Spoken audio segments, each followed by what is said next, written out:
Imagine a single highway, the fastest, most direct route connecting Asia's economic powerhouses with Europe's markets. This is not just a road, but a lifeline for the world's economy, carrying everything from electronics and clothing to food and fuel. Every day, thousands of ships traverse this route, forming the backbone of global trade and ensuring that store shelves stay stocked and factories keep running.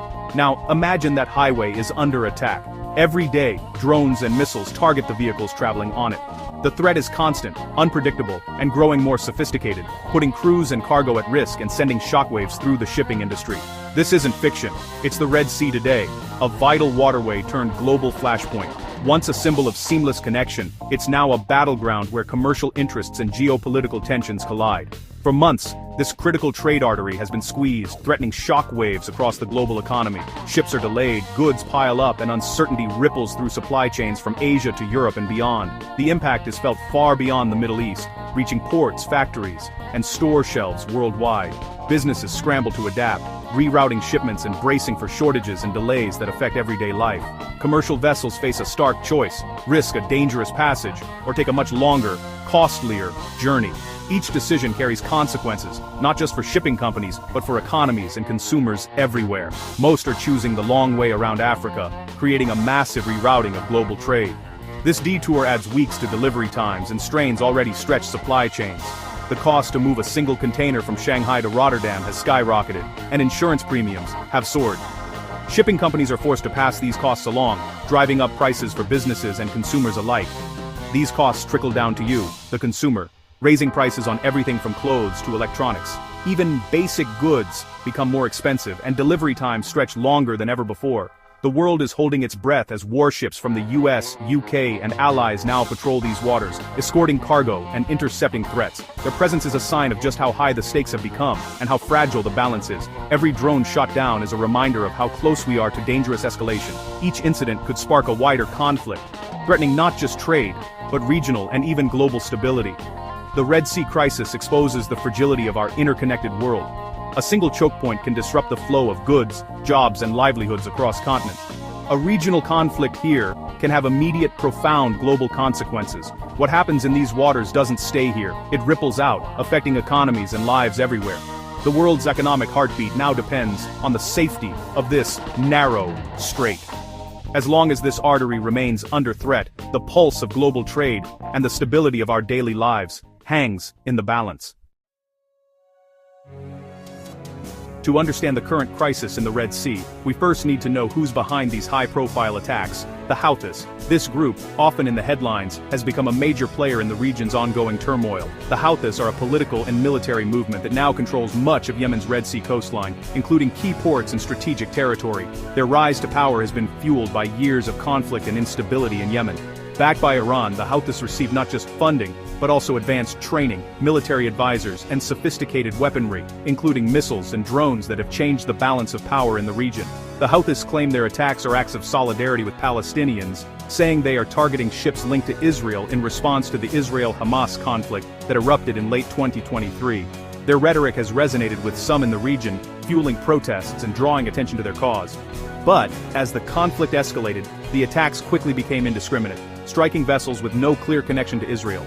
This shift has turned the southern Red Sea and the Bab el-Mandeb Strait into a high-risk zone for all international shipping, regardless of origin or destination. The Bab el-Mandeb is a narrow 20-mile-wide choke point that connects the Indian Ocean to the Red Sea and ultimately the Suez Canal.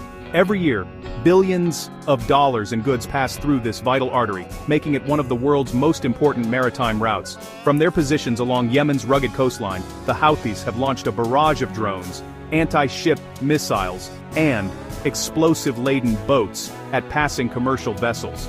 These attacks are often sudden and difficult to predict, putting crews and cargo at constant risk.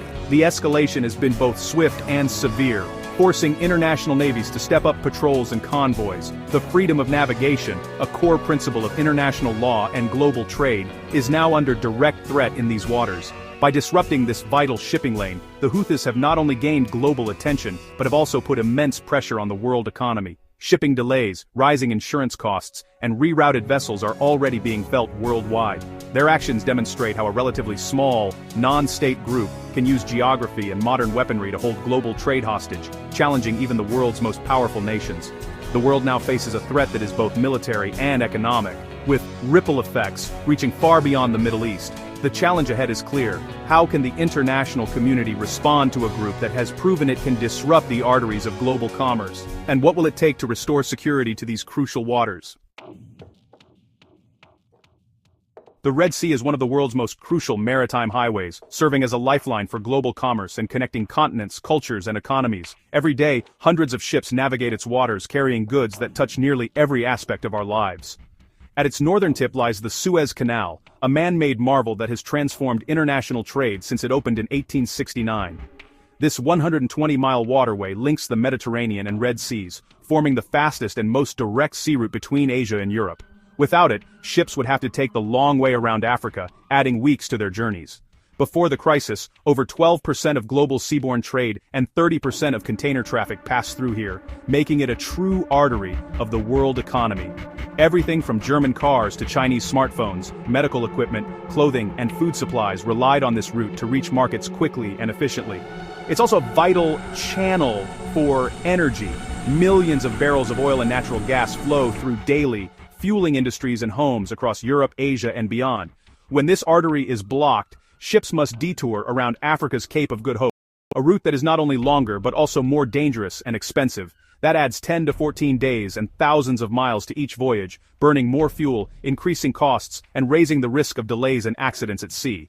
The longer journey ties up ships and containers, reducing global shipping capacity and making it harder for companies to keep up with demand. Ports not designed for this rerouted traffic face congestion, and schedules are thrown into chaos as ships arrive unpredictably and in greater numbers than usual. The just-in-time delivery system that modern manufacturing depends on starts to break down, leading to factory slowdowns, shortages, and empty shelves in stores. Delays and uncertainty ripple across the globe, affecting everything from the price of goods to the availability of essential products in distant countries. The Red Sea's disruption is like closing a major artery to the world economy. Trade slows, costs rise, and the effects are felt everywhere. The consequences are immediate and far-reaching, reminding us just how interconnected and fragile our global supply chains really are. Shipping giants responded quickly, suspending all Red Sea transits and rerouting fleets around Africa. Companies like Maersk, MSC, and Hapag-Lloyd prioritized safety over speed, triggering the largest maritime detour in recent memory. Decades of optimized schedules were upended overnight. The Africa route meant recalculating fuel, tearing up timetables, and warning customers of massive delays. Insurance costs for Red Sea voyages soared, sometimes reaching millions per trip. The few ships that braved the Red Sea faced punishing financial risks. The extended journeys created shortages of vessels and containers, causing backlogs at key Asian ports. The global shipping network, a finely tuned web, was thrown off balance. Delays in one region cascaded worldwide, creating congestion and further delays. The Great Detour wasn't just longer, it was a wrench in the gears of global trade. The industry's response was swift, but the disruption was unavoidable. The world's supply chains were suddenly at the mercy of a single choke point. The crisis forced a total rethink of maritime logistics. The economic fallout was immediate. Shipping costs on Asia to Europe routes surged by up to 300% in weeks. Higher costs and delays rippled down the supply chain, hitting factories, retailers, and consumers. European manufacturers faced production slowdowns as parts from Asia arrived late. Retailers saw empty shelves and missed product launches. The crisis fueled inflation, especially in Europe, where imports rely on the Suez Canal. Rising fuel use for longer voyages pushed up global oil prices, affecting everything from driving to manufacturing. Central banks watched nervously as inflationary pressures mounted. The Red Sea crisis exposed the fragility of just-in-time supply chains. Companies began reassessing strategies, holding more inventory, diversifying suppliers, and seeking alternative routes. The lesson: a single point of failure can disrupt the entire global system. As attacks intensified, the U.S. led a multinational naval coalition, Operation Prosperity Guardian, to protect Red Sea shipping. Warships from the U.S., UK, France, and others now escort cargo convoys, intercepting drones and missiles. Defensive actions are tense and high stakes. A single failure could be catastrophic.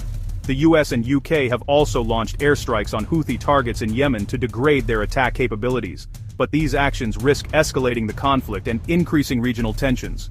Despite the military shield, many shipping companies remain wary. The threat isn't gone. The Houthis have shown they can still strike, and the risk of escalation remains. The military response is a shield under constant test. The future of this vital trade route hangs in a delicate balance. By late 2025, a fragile calm has settled over the Red Sea. Tied to a tentative Israel-Hamas ceasefire, the Houthis hint that a lasting truce could end their maritime attacks, opening a window for diplomacy. International mediators are working to secure a lasting agreement for safe navigation. Shipping lines remain cautious, demanding concrete security guarantees before returning en masse. A few test voyages are underway, but trust is slow to rebuild. The risk of renewed conflict and regional escalation is ever present. A stable solution requires not just security, but addressing the political roots of Yemen's conflict. The goal: restore the Red Sea as a safe artery for global trade. The world hopes for peace, but prepares for renewed disruption. The Red Sea crisis has forced a fundamental rethink of global supply chains. Shipping companies are restructuring networks for resilience, not just speed. New direct port calls in Africa and the Indian Ocean are creating fresh trade opportunities. Egypt, hurt by lost Suez Canal revenue, is expanding its infrastructure to lure back traffic. There's renewed interest in land-based trade corridors as alternatives to sea routes. Even North America feels the shift. More cargo now arrives on the East Coast, changing logistics patterns. The crisis has spurred innovation and investment in a more diversified global transport network. The new map of trade is still being drawn, shaped by the lessons of this disruption. The world is adapting, but the changes may be permanent. The Red Sea crisis is a powerful reminder of our global interconnection. A conflict in one region can raise prices and empty shelves half a world away. The actions of a small group can redraw the routes that supply our daily lives. The crisis has made the invisible supply chain visible and vulnerable. Restoring stability requires more than military might. It demands diplomacy and resilient supply chains. Businesses and governments must learn from this wake-up call and build systems less prone to single points of failure. The Red Sea is more than a line on a map. It's a vital artery for the world economy. When it's blocked, the whole system suffers. In our connected world, there's no such thing as a distant problem. We all have a stake in a peaceful, open world.